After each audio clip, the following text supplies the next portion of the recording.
Yeah, so we risked our lives to see Honest Thief. We risked our lives. What are your thoughts? Why'd you say we risked our lives? Because fucking, it's dark time. We had to wear a mask in the theater. Oh People my were God. running around Oh in the my theater. God. We don't know what they were spreading. So before we even get into the movie, we walk into the theater, and immediately. Well, we bought our tickets in advance. Right, we bought them like 45 minutes before the movie started. And then the theater was empty pretty much, except for like 2 seats. Mm-hmm. So as soon as we walk into the theater, I look to the top right of, because our seats were in like the back row of the back row in like the back right corner, closer. Right. And I look up and I see like a row of at least 7 girls ranging between the ages of 6 and 12. Even a little bit older, I think. Maybe like 6 and 14 or something. Yeah. And so I'm like, that's not good. Because at first I just thought, oh, that's not good. We're going to be sitting like right on top of people. And then I was like, wait a sec. They have like the measures. Yeah. Well, my thought was that, this is going to be annoying because they were already screaming the second we walked in. And then I was like, hey, where are we sitting? And that was when we realized. And I was like, oh, those. And you see, in a normal circumstance, I would be like, oh, hey, like, those, like, you guys are, like, in our seats, like, excuse me. But the theater was mostly empty. Yeah, it was the row of them and then 2 other people. Right, so it's kind of like, are we going to make a big stink if the whole theater's empty? I mean, we obviously had the right to, but it was like, and they were being so rowdy, and that would have been, like, a whole thing. It wasn't like it was just, like, 2 people in our seats. Right.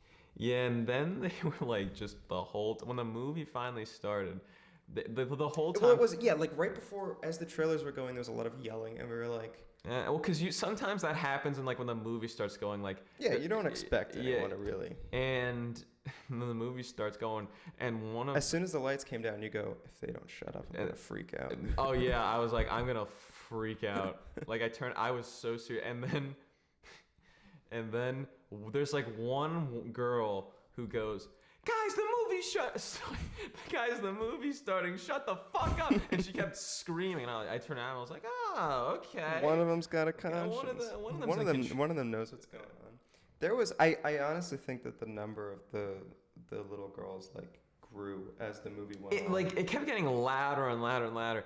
And like, we'll start talking about the movie in a second, but like, there was one point, like probably like halfway through around, that like, and there was there was like a couple sitting in our row, and they weren't saying anything, but you could tell that they were very annoyed. Like, yeah, every so often I could hear the women going, "Oh my god!" Yeah, and they'd be like out loud. Like, oh, they just like, because I think they were just hoping that like maybe they'd be like, oh, the girls would hear and be like, ooh, like we're warranting a reaction. Half of the group of girls themselves were telling the other half to shut up, and they still refused. They were cursing so much. Yeah, and there was the one who was like the leader of the rowdy pack of the like. It's like the Civil War. Like it was like a girls. Civil War. There was a little bit like 4 of them were the annoying ones. The other 4 were like trying to get them to shut up, but not really helping the situation. Yeah, but because they were just yelling. Yeah, and they was like, shut up. All 8 of them were yelling. It's just a matter of what they were yelling about. But the one that was like the really rowdy one was just like screaming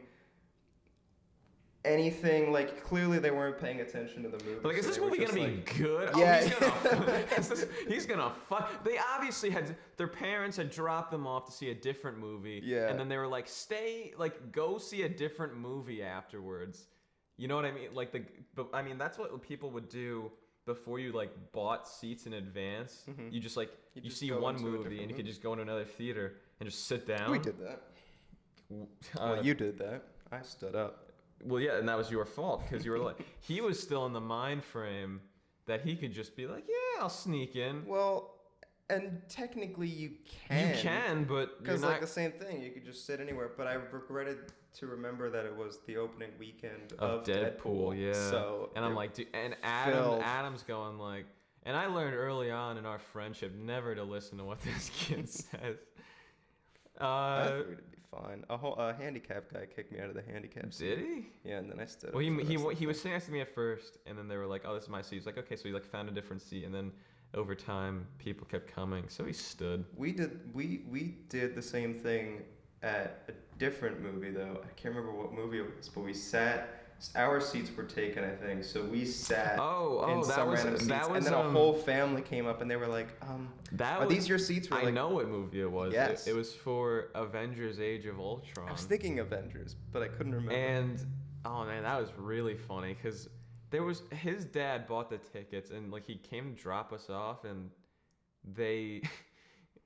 There was a problem. There was some form of a problem. We had to surrender at the box office. We've had to do that a few times. And then we go into the theater, and they're like, there's open seats over here. You know what? Were these your seats? And your dad was like, I don't think so. And then you're just like, you know what? Just sit there. Just go, yeah, go So ahead. we get there, and the whole theater's like packed, and no one says anything. But then like 20 minutes into the movie. Yeah, like they got there late. A guy comes in with like his two or three kids, whatever. It's a family. It was a whole family. And they go, oh, excuse me, like, are these your seats? And we knew that they weren't, but Adam goes, yeah. Yeah. And he didn't say it very confidently either. He goes, yeah, and like, all right. Okay. And then they fucking left. They left. Never saw him again. Anyway, Honest Thief. Oh right, yeah, we watched the movie. Yeah. So then the movie started. And then the movie started. This is all before the film. So anyway, Adam comes for the weekend. I'm like, oh, like let's go see Honest Thief. Yeah, and I've been looking forward to it for months. Honest Thief not being here. Well, shit. He hasn't been here in 2 years, like exactly. Yeah, it's almost 2 years to the day. It's like 2 years and like 3 days. Yeah, or so, maybe even less. But anyway, so me and Adam actually share a little history. Adam and I Is that a word? What? History? I said history. History. He goes, see, like, and that's another thing. Like, Adam will just hear I mean, like, I probably did say it like that. History. But he, in his mind, like, he wasn't even just saying, like, oh, like, you said it wrong. He was just like, you made up a new word. Yeah. He's like, what word you? He didn't think, oh, you just said something wrong. Well, it's either you mispronounce a word and I assume it's a new thing, or you do make up a word and I'm like, yeah, okay, and I just yeah, it's either yeah. We were just talking about this yesterday. I was like, I just kind of like will make up my own lingo, and he's like, but he's like, most of the time I think he actually understands. Like, yeah, because I do that, except with like a very limited selection of words. I'll just throw them out and you can fill in the blanks. Yeah, you know. Anyway, so brief history. We were in 8th grade. And honestly, I think it was under similar circumstances. I was like, you want to go see Nonstop? And he was pretty much just Classic like... film. What? Classic film. Yeah, Liam I mean... Neeson on a plane. Yeah. It's a sequel to Snakes on a Plane. And I'll kind of make comparisons to that movie, but that's the movie. Like, that movie experience is what made me love movies. And I understand that it's not like a great movie, but it was like the experience of going, and it was like the mystery and just like me being like, oh wow, like just getting that experience from a movie and being able to acknowledge how a movie like can make me feel like excited. And I was like, oh man, this is awesome. And it kind of just went on from there. So I credit that with my love for movies. But anyway, so, and I'm sure I asked you if you want to go see it, and you're probably like, eh. And then we went. I didn't know what that was at the time. It's a trilogy, right? There was Nonstop, The Commuter. Well, no, they're not actually related. But aren't they like? Well, they're like an unofficial trilogy, like a Cornello trilogy type thing. Yes, Cornetto. Because the director Jaume, I don't know how to pronounce his name. Call it Jaume. It's Jaume, I think. Jaume. Maybe it's like it's hyphenated too, so it probably sounds better when you're like flowing it all together. Like if you're Jean-Claude, you know. Yeah. Jean-Claude, yeah, whatever. I'm sorry if you're watching. Clouseau. Just say yeah. Clouseau. Yeah. The director. Pierre. Sure. That's not his name. French? He made one movie in 2011 called Unknown with Liam Neeson. Then there was Nonstop. Unknown? Yeah, it's called Unknown. And then there's Nonstop. And then there's Run All Night. And then they made one more called The Commuter. And The Commuter it's a quadrilogy. So it's like they're not the same character. They're not in the same universe or anything. But it's It's the idea of Liam Neeson on some sort of with the motor director. vehicle. Well, it's like the director making like as Chris Stuckman referred to them as rainy day thrillers, and I eat that shit up. Like I love Liam Neeson, like just thrillers. Like Taken is like a legitimately good movie, and I think some of them are legitimately good. But even if they're not, I like just love the entertainment value that some of them have. Some of them are worse than others. Yeah. We'll get into that, but I have not seen very many Liam Neeson. Like the quintessential Liam Neeson thriller. Like I've seen Liam Neeson in films, right? But not like the Liam Neeson filler. Along the lines of Nonstop. Although Nonstop was good. Nonstop is like good. Enjoying that movie. Nonstop's like. Okay, so I guess we could get into just the movie and then like Let's talk about the movie that we just watched. So anyway, Honest Thief, directed by a guy named Mark Williams, I think. I think he only directed like one other movie. Yeah, that sounds right. Yeah. Yeah, he did only direct one other movie. Which made me curious, like how you get involved in making something. I forget who was in the other movie. It was like Gerard Butler. Yeah. Simple. I was like, how do you? A Family Man. Yeah, Family Man. Something I was like like, that. how do you make two movies with like Gerard Butler and Liam Neeson, and like that's it? Like you just start with Gerard Butler. The film industry. I have no idea how that works. Like you just kind of just can one day can be like, hey, yeah. Some people could just be like, you're the director of your old film program. He's just like, yeah, I'm gonna make a movie. Obviously, he probably worked or not him, but people in general like work a lot harder, and you just don't see those things. Like maybe they'll do like smaller things. And there's a connection somehow, but it just looks to us like when you go on IMDb and it's like their first credit and just like they released something. Movie. It's like, you know what? I'm gonna make a movie. Oh yeah. So Honest Thief. Like I said, I'm a big fan of. They're my guilty pleasures. I like going to see Liam Neeson. The niece. You know, this before we actually get into the movie. You know, I was thinking about the other day. I was like, I really want a Qui-Gon. Dude, yeah. Oh man, just classic Qui-Gon. It wasn't even the fact that the drink itself was like really good. But just that the fact that we called it a Qui-Gon. Well, the name of the Qui-Gon and also like the concept of how it was born, which is pretty much just like necessity. So, honestly, I keep forgetting what we're reviewing. So, Honest Thief. Yeah, the Honest Thief, the Honesty Thief. I don't know why I just started saying that because it was okay. It was all right. It's not like there's nothing from a technical point of view. There's nothing glaringly wrong with it. Yeah. Looks like a movie. Looks like a 2020 movie. Yeah, I mean it's probably like I should say a movie that was made in 2020. It's got the right. It looks normal. The action scenes, you could see everything in camera. So that's for the most part. It's not like. Can you? I mean, I'm saying like it's not like it's like cut. Yeah, there's not quick cuts, but they play around with the frame a little too much. We can spoil, right? We don't give a shit. No one's gonna watch. Just put a this spoiler thing in. When the FBI partner, when not Jai Courtney gets shot. Not Jai Courtney, smaller agent, Hispanic Jai Courtney of Hispanic descent, yes. Probably. His name was Ramon. What? I didn't even know his name. Oh, that's another thing. Like, if you can't remember any character's name, I swear to God, they called Liam Neeson's character at least like 4 different names during that movie. Because it was Tom. It was like Tom, but Carter, like every name and then they was called different. him like Norman. No, I don't know. Something like that. Anyway, when fucking not Jai Courtney gets shot like 6 times, you don't even fucking see it. I heard the gun go off and I was like, oh, he's fucking shooting around him, and then it cuts back and he's dead. Oh no, I knew that he was shooting him through the body. But it's like just out of frame where you see Jai Courtney, but you don't see any right. firing or anything. And this is something I've kind of noticed with a lot of movies, and I kind of noticed this with like the last Rambo movie that came out, and naturally you don't expect that to be like The Godfather, but you think when they're making movies like that, they'll be like, okay, we're not going for like airtight storytelling or like filmmaking, but at least they'd want it to be like action packed, you know, and entertain. It's fun. Like, I found a trend that a lot of those kinds of movies that supposedly should know what they are and that they're like just action, like I'm not gonna say mindless, but they're just for entertainment purposes, like action movies. Yeah.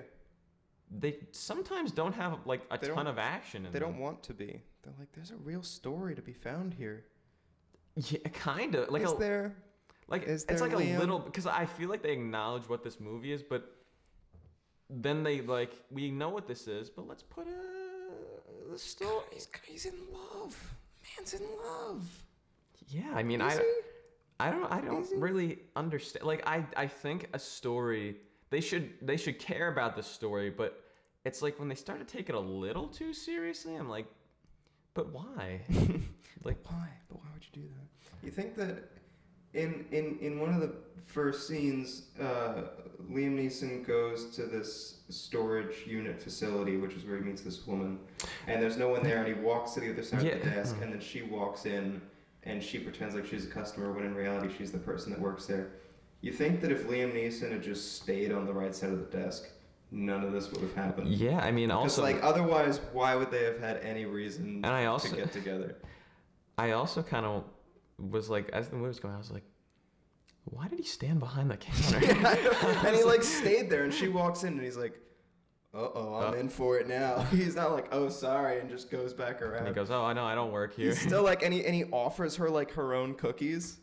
And he was like, yeah. Is that what, I don't even, yeah, that was a little This was still while the young girls were chatting, so I couldn't really make out the dialogue, but I could see what was going on. Which there was like the youngest girl of this pack, back to this, the youngest girl of the pack had to be around like 8 years old, maybe 7.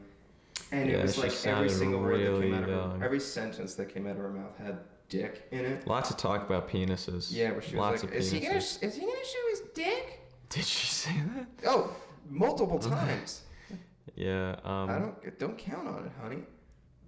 The fact that she's like, this city's weird, man. She's begging for the niece cock. When I think this was the beginning of last year, or maybe it was whenever Angel Has Fallen came out.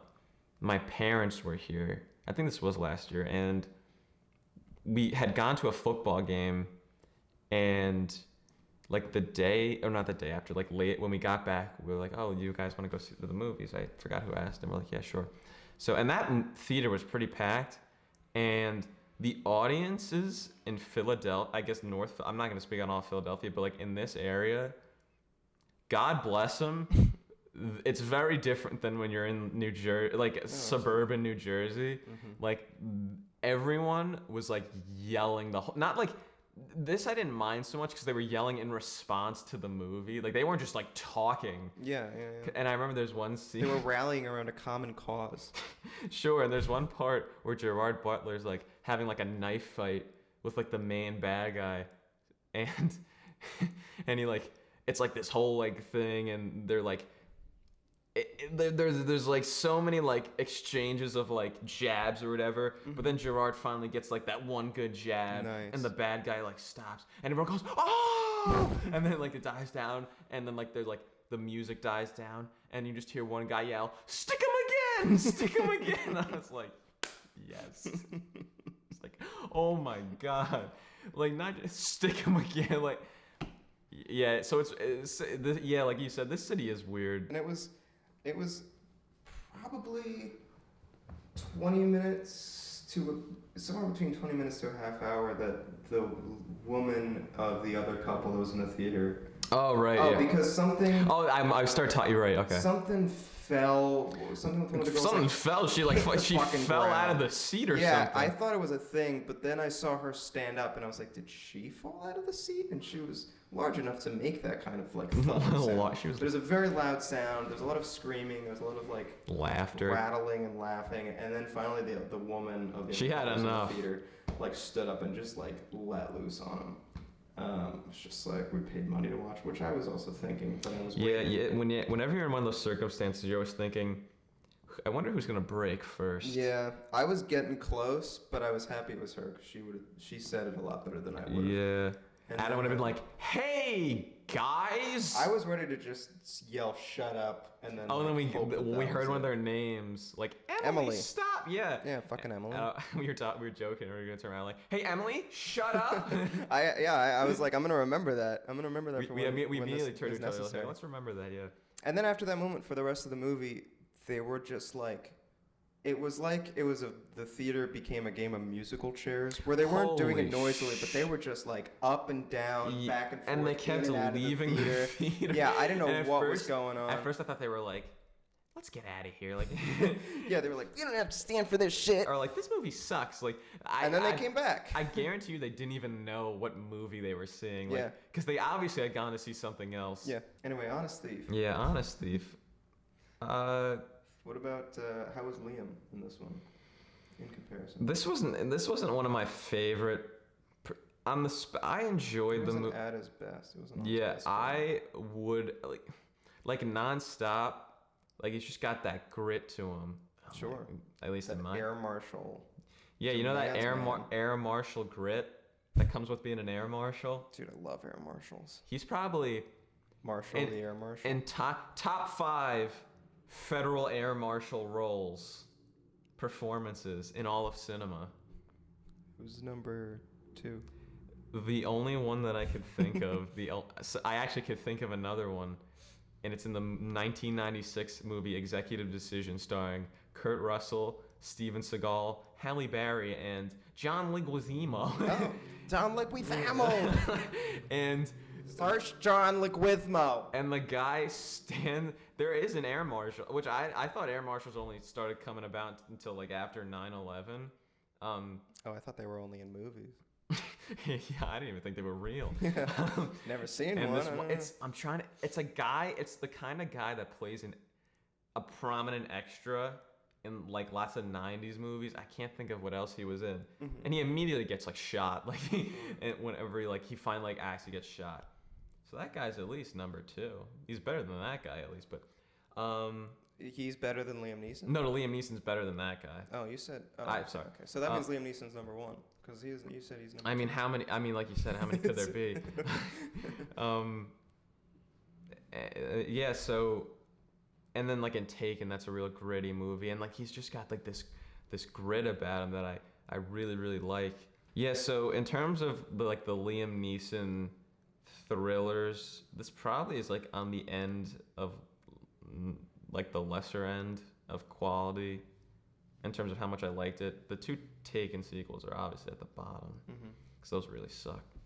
See, the thing about this one is that like he didn't have like the grit necessarily, but his character is the most like righteous man ever. Like he is just always like just doing the right thing. He's just looking out for people. The whole point of the movie is that he wants to turn himself in because he loves somebody, and it's like he's just like a nice guy, which is weird because he's also supposed to be like kicking ass and taking names from these FBI people, but he's also like he's just constantly just like clear my name so I can go to prison, man. You know, and there's like this weird that we're like it's almost like he's not gritty just because the character himself is just like just a nice bank robber. And his whole backstory is that like he robbed the bank because of his dad, and then he like just liked doing it, which I really thought they were going to take the route of like he had to rob them for his parents. And I was like, don't tell me that this is like the greatest man in the world, that he had to rob banks and now he's trying to go to jail for it. At least they had the balls to say like it. See, that's complicated territory when a movie tries to make you like see like a criminal as like the villain. I mean the hero, I'm sorry. Like there has to be a level to them that is like villainous. They want you to just be like he's trying to leave his past behind. Yeah, man. He's like I didn't spend $1 of that money. No fucking. And then why'd you do it? How did you buy? He buys a house at the beginning of the movie. Where the fuck did you get the money for that? He said he's like I had savings from the military. Okay. I'm just like, so he's just like a weird goody two shoes. And then at the end he foils the Jai Courtney man with a bomb under his seat, but then it's like there's just like a and the whole bomb's never ending gonna go comes. off. The whole ending comes about so like just abruptly. Which we talked about this for a second. At the end of the movie, Liam Neeson finally turns himself in, and there's this guy at the FBI who I loved, and I really want to talk about him. But he's like, you know, if this were under different circumstances, I would be offering you a job. I'm like, what? Different they do that in real life. That if you're like a good enough criminal, they're like, fucking come on our side, man. Well, fucking that's what Catch Me If You Can is I was just about. gonna say that. Catch Me If You Can. So like he's like, sorry, but you're still going to jail, bucko. You helped take down murderers in the FBI, but you're out of here, Sorry, pal. man. Yeah, you know what's I like, and I knew that was coming too, because I feel like that's an overused plot device where they're just like at the end they find like him and the FBI agent finally come face to face, and he gives him like he congratulates him on a job well done. He's like, you know, or like maybe he just like acknowledges that he is a good guy. Yeah. But he still's got to bring him to prison or something. Gotta serve your time. Yeah, he's like, justice always wins. And he's like, man, I would give you a job. I feel like that's just used a lot. I feel like that doesn't happen too often. Yeah. I feel like Catch Me If You Can was like an extenuating circumstance because he legitimately had like a skill of like being able to identify like counterfeit. This guy's the skill was that he's a fucking genius. Yeah, he's just a fucking smart guy. He's a fucking genius. It's like, yeah, man, probably smarter than the guys that like apply for the job. Oh, yeah. I can't believe Leonardo DiCaprio like works for the FBI now. Yeah. Blows my mind. Does he actually? Oh no, I know. That's what I was saying, but that's what I thought you were saying, and then I was like, does he actually? Not Tom Hanks though. Tom Hanks is out of here. I love the scene when Tom Hanks busts in and he just goes like he's like, I'm from the Secret Service. Oh, in like the motel room. Yeah. That's so good. And he's like, I'm Secret Service, and he flashes his wallet. It's just, there's no badge in it, but he just flashes it so fast. It's like, wow, yeah. No, I love that movie. Yeah, Mr. Ennis I mean, I had seen it before, but that was another thing that Mr. Ennis. It's a whole other thing, but Mr. Ennis was that we gotta talk about Honest Thief. If ever there was an honest thief, it was fucking Mr. Ennis. He stole our time. That guy's a criminal or something. He's guilty of stealing our time. That guy just landed in the job. Yeah. So he pulled a Robert Downey Jr. in Kiss Kiss Bang Bang and just like accidentally stumbled into the role. Yeah. So anyway, there's a FBI man in this movie. I forgot to look up the actor's name. His name, he plays a character named Dodd in Fargo season 2, and he's phenomenal in that. I don't remember his name. The start of his character is that he's going through a divorce with his wife, and his wife is being really vicious and took everything, and all he got was the dog. So he's just the whole movie's just carrying this dog around. Why he's bringing this dog to the office? Yeah, and first of all, the dog is the funniest thing because he carries it as if the dog is like sitting like this in a chair with his legs out, and it's fucking adorable. But like half the time, I couldn't even tell if the dog's fucking real because its eyes. It did kind of look a little fake. It's almost as if they had a dog and then they CGI'd its eyes because it's sort of like the joke is that the dog is just like there, and it's like, oh, there's a fucking dog here, but it's also it's shot in a way where it's like the dog's like involved and everything, like he's paying attention and sort of being like, wow. Like he'll get off the phone and the dog will be like, that was fucked up, man. Just give him this look that's like, I'm sorry. It's like shit. But it's also just like the dog's just sitting on his desk. And fucking dog. I want to point out that actor was like, the movie takes place in Boston, and he was the only one attempting a Boston accent. Yeah. Not that you were supposed to, but he was attempting one, which I thought was kind of odd then because no one else was. No, they're not at all. No, actually. Not even like a little bit. No, I didn't even think about that. Yeah, and although because the fact that the dog, because that's like his first scene in the movie is with the fucking dog, and so I thought that was funny.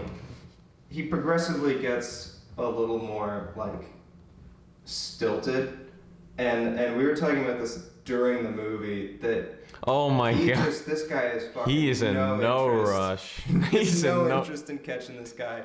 They're face to face And he's like chasing, and I use that term very loosely. He's chasing after him, and he sees him on the street, and he's going after him, and Liam Neeson like throws a gun down and like runs away. Not fast either. It's not like Liam Neeson like bolted off. He throws the gun at him, and Liam Neeson like turns a corner, he's like, I gotta get out of here, and then the guy kind of gets up, and he's like, where'd he go? Well, no, because like right before that scene takes place, there's like a pursuit, and I turn at him, I go, man, he's really not in any rush. And I goes, yeah, I kind of see that. And then the scene ends. There's like a part where he's walking upstairs where Liam Neeson's running away, and it cuts the FBI guy falling up the stairs, and he's like, it's like he's got a hurt leg. It's just yeah. sort of like, and then Liam Neeson, when the scene ends and Liam Neeson like runs away, he just like gets up and like gives it like a little. Yeah. He's barely jogging. It's he's like barely if you're crossing the street and a car is coming, so you want to make it look like you're moving fast. Like that's exactly what he's doing. No, that was exactly. And then Adam goes, "Yeah, man, he has no interest in catching. He doesn't give a fuck."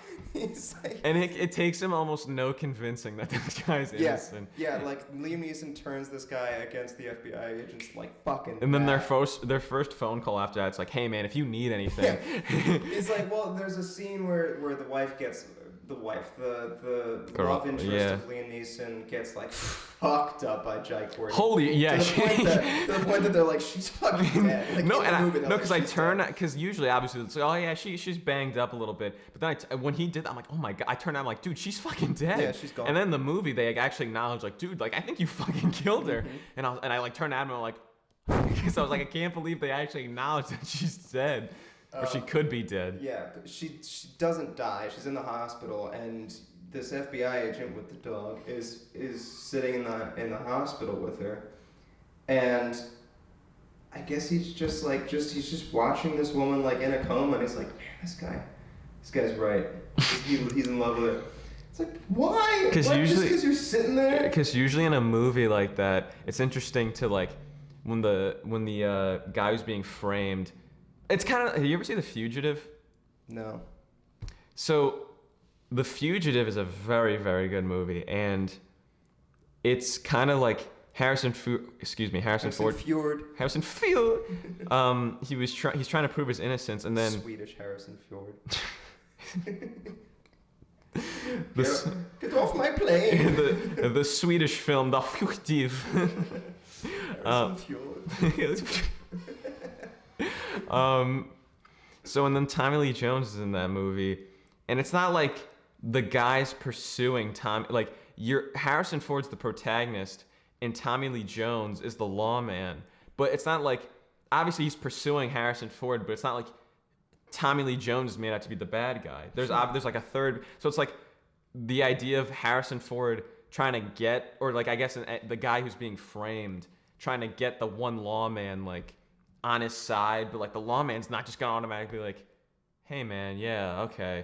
Like you gotta like convince him a little bit, and over time you see like the pieces start to come together for the lawman to be like, maybe he is innocent. And this time he goes, I'm innocent. He's like, all right. I follow. He thinks for a coma. All right. Because they do fight for a second. And then a second is the operative word. Yeah, like they fight for a second. And that could be like another thing. It's like not even a fight as much as it is the agent pushes Liam Neeson, and then Liam Neeson like does one of those like throws him down, and that's it. That's their fight. And it's like, wow, you have to be innocent. And then it's not even like he wasn't running because he was tired. Yeah. he doesn't. He's just like, I guess. He had no interest. He blew him away. And you think he would? I think the agent's in love with Liam Neeson. That's what it is. And that's why. Maybe he kind of had the eyes for his girlfriend though. It's like she's a good girl. Yeah, and then he did because he calls them shortly thereafter. He calls again whatever Liam Neeson's character's name is because it changes periodically. Tom. It's Tom. Variation. Blank. Yeah, Tom Variation. And he's like, hey, if you or Annie need anything, you let me know. You guys need anything. Give me tickets out of the country. Yeah. Why didn't he do that? Why didn't he just fucking let's just leave the country? Because, like you said, he was righteous, man. He was. But like, I mean, we could talk about like. Then he gives him all his money or whatever. I mean, it's very. This movie's very predictable. Yeah. It's like, yeah. There was one scene, and we'll start wrapping this up in a second. But there was one scene where, Liam Neeson's on the run. It's shortly before this interaction with this FBI agent, where he's in this van and he's on the run from the cops. And I leaned over to you in the movie because there's a scene in the movie Drive with Ryan Gosling. It's very early on in the movie when they're doing the bank robbery, and it's showcasing Ryan Gosling's ability of being a getaway driver. And there's this great scene where he's going down the street and he's pulling over and turning off the lights, and the cops are going past him. And it's this really great suspenseful scene. And he finally pulls up to a red light, and he has like the police radio on the dashboard, and you see a cop pull up on the other side of the intersection. And you hear through the radio, it's like, possible sighting of the suspect's vehicle, and you see Ryan Gosling's got his eyes like right on him. And it turns green, the light turns green, and Ryan Gosling starts going, and you see the lights. And the second the lights flick on, Ryan Gosling goes, and it's a great fucking scene, and it's like there's just so much tension, and it's shot so well. And there's a scene so much like that in this movie that is done so much worse, where it's like, I guess they're at this light, and Liam Neeson's at the light, and a cop pulls up on the other side. It's the red light, and he's got that look in his eyes, and then it cuts into the police officer's car, and the police officer's like, "Hey, there he is!" And the light turns green, and the lights light up, and Liam Neeson fucking books it. And there's just this like, as soon as it cuts, there's this predictability of like the second that you're in the police officer's car, you're like, "Oh, okay, well, he's gonna fucking see the fucking van." Like, as soon as that happens, there's no element of like, I wonder if he's gonna see him. So just like it's like almost exactly that scene, but done so much worse. Yeah, I like if this was on cable, and I was flipping through channels, and like a kind of entertaining scene was on, I was like, oh yeah, I'll throw this on for a few minutes. Honest, I'm like, hey, honestly, yeah, honestly. The honestly thief. The honest leaf. I would watch this movie again for the Asian and the dog. Yeah, like there's good elements of it, but it's like or to see Jai Courtney get stabbed in the balls. They do kind of allude to that also, like in the beginning. I thought they were gonna go through with that. That would have been cool. I mean, the action scenes, they're not great. There's just not that many of them. That's also true. I liked them, and they're so short, and that's like a pet peeve of mine. Like, when finally in movies like when they finally have an action scene, like, all right, now it's gonna get good, and they end in a second, it's like, oh shit.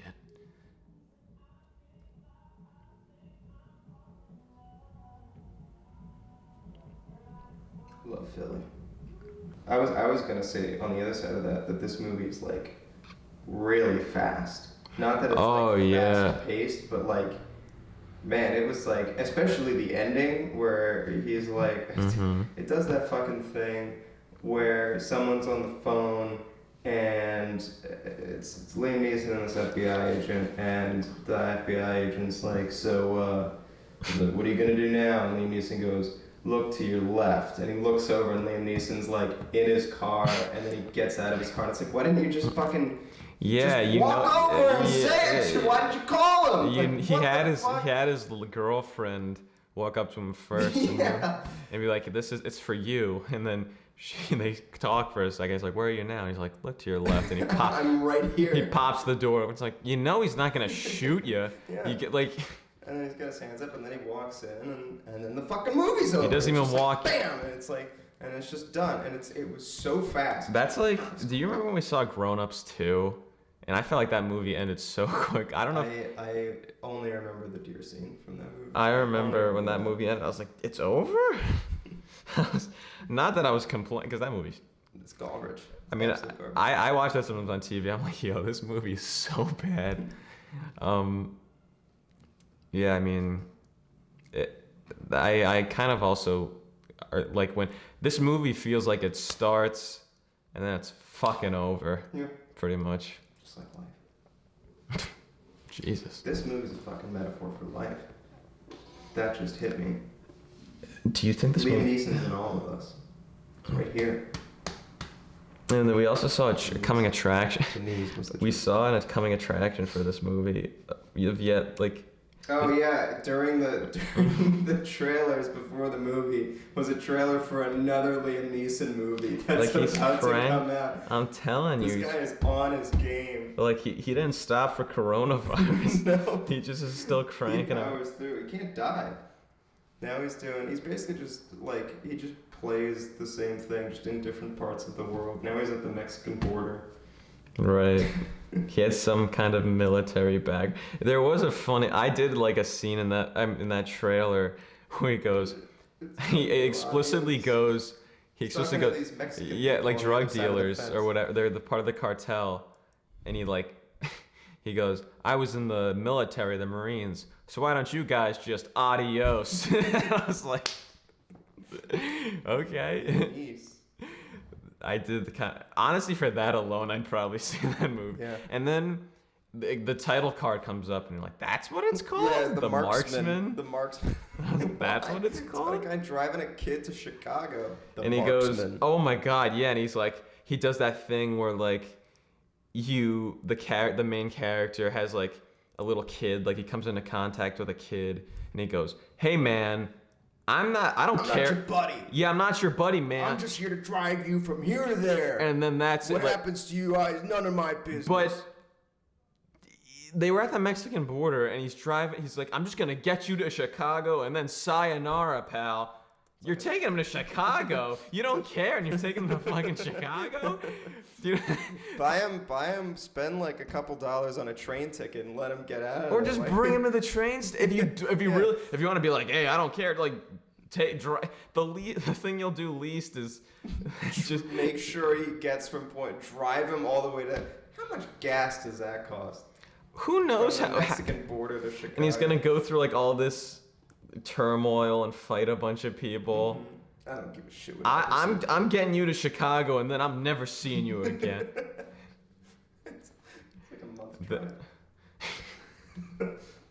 Jesus, man. All right, so honestly, We're gonna give a ranking. yeah, final rating. Should this reflect our Letterboxd score? That's how I'll do No, it. you can do it. Okay. No, Well, I'll do it like that. I'll personally do it like that. I'll probably give it. no, give it a flair. Okay. Give it something good. I will give it a 6.2 out of 10 Liam Neeson military boys. Adios. I never heard of that as a unit of measurement before. I wonder if that converts to like Celsius. How does that convert to Celsius? I don't Liam Neeson, military boys, adios. Was that it? Yeah. Now I'm trying to replay this movie in my head. I'd say it's like a 8.9 out of 20. You know? Out of 20 what? I can't use Liam Neeson military boys audios. I mean, you can. If you adjust. What about, I'll say 8.9 out of 20 FBI dog partners. Getting the dog and the divorce. Yeah, going back to the movie really quick, there's a scene where you hear the wife call, and she's like yelling at him because she wants the dog back.